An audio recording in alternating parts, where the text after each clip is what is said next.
New direction academy के सभी student ध्यान दें। आज हम आपको जो टॉपिक बताने जा रहे हैं तो उसमें यूनिट डिजिट की बात करेंगे, यानी इकाई का अंक कैसे ज्ञात करते हैं। एक सिंपल सी बात करते हैं कि मान लिया कि जैसे कोई एक संख्या हमने लिख दी है कि 1 2 4 5 1 2 4 5 और इसमें इकाई का अंक क्या है, तो इकाई का अंक इसमें 5 है। अगर यहीं पर एक एग्जाम्पल के तौर पे और देखें, एक संख्या लिखी हुई है कि 9864 और इसमें इकाई का अंक क्या है, तो इकाई का अंक हमारा 4 है। इन दाएं सिरे से संख्याओं को जब भी काउंटिंग करते हैं तो दाएं सिरे से बाएं सिरे की ओर करते हैं, यानी इकाई, दहाई, सैकड़ा, हज़ार, 10,000 इस तरह से हम पढ़ते हुए चले जाते हैं। तो इसमें इकाई का अंक 5 है, इसमें इकाई का अंक हमारा 4 है। तो ये तो एक सिंपल सी बात हुई, लेकिन यहीं पर हम बात करेंगे कि संख्याओं का इकाई का अंक हम कैसे ज्ञात करते हैं। तो रूल नंबर फर्स्ट की बात करेंगे। रूल नंबर फर्स्ट, अगर किन्हीं भी संख्याओं का इकाई का अंक 0 मिल जाए, 1 मिल जाए, 5 मिल जाए या 6 मिल जाए, इनमें से कोई भी अंक मिल जाए, लेकिन घात चाहे जो भी हो, घात से हमें मतलब नहीं है, उनका इकाई का अंक सदैव, अगर उस संख्या में इकाई का अंक 0 है तो 0 होगा, 1 है तो 1, 5 है तो 5 और 6 है तो 6। जैसे एग्जाम्पल के तौर पे हम आपको बताते हैं, ये एक संख्या लिखी हुई है और इस पर पावर ये लिखी हुई है। तो हमें अगर किसी संख्या का इकाई का अंक हमें 0 मिले, 1 मिले, 5 मिले या 6 मिले, इनमें से कोई मिल जाए, तो हमें घात से मतलब नहीं होता, इसका इकाई का अंक जो होगा वो हमारा कितना होगा, 5 होगा। इसी तरह कोई भी इस तरह से आ जाए और इकाई के अंक ये मिल जाएं, उनके इकाई के अंक उस संख्या का वही इकाई का अंक हो जाता है अगर ये अंक मिलते हैं तो। रूल नंबर अगर 2 की बात करें कि रूल नंबर 2 क्या है, किसी भी संख्या का इकाई का अंक 2 मिल जाए, 4 मिल जाए या 8 मिल जाए, गौर से ध्यान दीजिएगा, किसी भी संख्या का इकाई का अंक 2, 4, 8 ये मिल जाएं और घात ऐसी हो जो 4 से पूरी कटे। और 4 से कटने का रूल होता है कि कोई भी अगर संख्या लिखी है उसके अंतिम के 2 अंक अगर 4 से कटते हैं तो वो संख्या पूरी की पूरी 4 से डिवाइड होती है। तो अगर ये संख्या लिखी है पूरी ये लिखी हुई है और इसी संख्या पे पावर है, ये हमारी पूरी पावर लगी हुई है। तो हमने कहा किसी भी संख्या का इकाई का अंक 2 मिले, 4 मिले, 8 मिले, लेकिन घात ऐसी हो जो 4 से पूरी कटे, चरवट 32, तो उनका इकाई का अंक कितना होता है, 6 हो जाता है।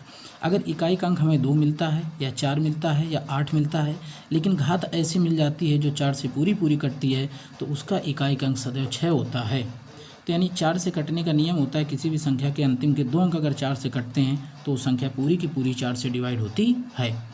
रूल नंबर अगर 3 की बात करें कि रूल नंबर इसका 3 क्या होगा, तो रूल नंबर 3 की भी बात कर लेते हैं।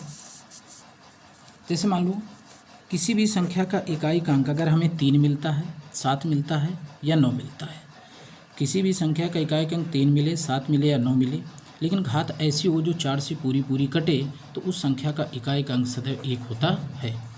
तो अगर यहाँ पे देखें तो ये संख्या हमारी 17, 18, 19 करके इस तरह से लिखी हुई है और ये पावर हमारी कितनी करके लास्ट में देखा 28 है। तो हम केवल 4 से कटने के नियम में केवल लास्ट के 2 अंकों को देखते हैं, बाकी पे ध्यान नहीं देते।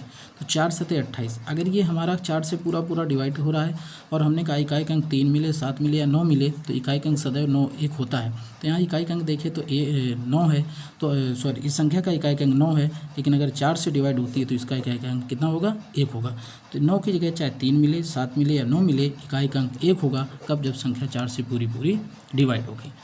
रूल नंबर 4 की अगर बात करें, जब पावर नहीं कटती है, जब संख्या 4 से डिवाइड नहीं होती है, तो अगर किसी भी संख्या का इकाई का अंक हमें 2 मिले, 4 मिले, 8 मिले, 3 मिले, 7 मिले, 9 मिले, लेकिन घात ऐसी हो जो 4 से पूरी ना कटे, तो अगर देखा ये संख्या हमने लिखी हुई है और संख्या के ऊपर ही हमने पावर लिखी हुई है, पावर में लास्ट में देखें तो हमारा 14 है, 14 को 4 से काटा, 4 3 12, शेष हमारा 2 बचा। तो जब 4 से पूरा डिवाइड नहीं होता तो अंतिम के 2 अंकों को 4 से काटने पर जो शेष बचता है उस शेष फल को इकाई के अंक में घात के रूप में चढ़ाकर हल करते हैं। तो अगर इकाई का अंक 8 है और शेष फल 2 आया तो 8 पे पावर 2, 8 8 64, और इसमें देखा तो इकाई का अंक 4 है, तो इस तरह से हम हल कर लेते हैं। तो जब किसी भी संख्या की घात ना कटे, जब घात ना कटे तो उस संख्या की घात को 4 से डिवाइड करते हैं। डिवाइड करने के बाद जो शेष बचता है उस शेष फल को उस संख्या के इकाई के अंक में घात के रूप में चढ़ाकर हल करते हैं। यहीं पर अगर आगे देखें, कुछ रूल देख लेते हैं कि अगर कोई संख्या 4 की अगर बात करें, अगर 4 पे पावर सम है और 4 पे पावर विषम है, अगर 4 पे पावर सम है पावर सम है तो उसका इकाइक अंक 6 होता है, 4 पे पावर विषम है तो उसका इकाइक अंक अगर 4 पे पावर सम है तो उसका इकाइक अंक 6 होता है और 4 पे पावर विषम है तो उसका इकाइक अंक 4 होता है। अगर 9 की बात करें कि 9 पे पावर अगर सम है तो इकाइक अंक 1 होता है, 9 पे पावर विषम है तो इकाइक अंक 9 होता है। तो ये बात याद रखेंगे कि 4 पे पावर अगर सम है तो इकाइक अंक 6 होता है, 4 पे पावर विषम है तो इकाइक अंक हमारा 4 होता है, 9 पे पावर सम है तो इकाइक अंक 1 होता है, 9 पे पावर विषम है तो इकाइक अंक हमारा कितना होता है 9 होता है। जैसा कि एग्जाम्पल के तौर पे ये चीज़ें हमने आपको समझा दी कि 4 पे पावर सम तो 4 चौको 16, अगर पावर सम है तो इकाइक अंक 6, पावर विषम है तो इकाइक अंक हमारा कितना होगा 4 होगा। 9 को भी इसी तरह से देख लेते हैं कि 9 पे पावर 3 है तो हमने कहा 9 पे पावर 3 यानी विषम है तो हमारा इकाइक अंक 9 होगा, सम है तो हमारा कितना होगा 1 होगा। बात हमारी यहाँ तक समझ में आई होगी। अगर यहीं पे हम फैक्टोरियल की बात करें, यहीं पर अगर हम फैक्टोरियल की बात करें तो फैक्टोरियल देख लेते हैं फैक्टोरियल क्या होता है। यहीं पे फैक्टोरियल देख लेते हैं कि फैक्टोरियल क्या होता है। तो पहले तो थोड़ा फैक्टोरियल को हम समझ लेते हैं कि फैक्टोरियल होता क्या है। जैसे अगर लिखा है फैक्टोरियल 3 या इस फैक्टोरियल 3 को ही हम फैक्टोरियल ऐसे भी लिख सकते हैं। और अगर 3 लिखा है तो कहने का मतलब है फैक्टोरियल का जितनी तक संख्या है उस संख्या को हम 1 तक मल्टीपल करते ले जाते हैं। यानी 3 लिखा हुआ है तो 3 गुणते 2 गुणते 1 और ये देखा जाए तो मान 6 हुआ।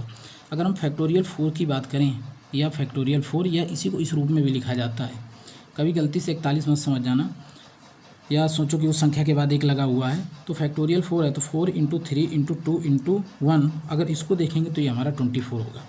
मान लिया अगर आपका क्वेश्चन कह दिया गया कि 10 फैक्टोरियल बाई 100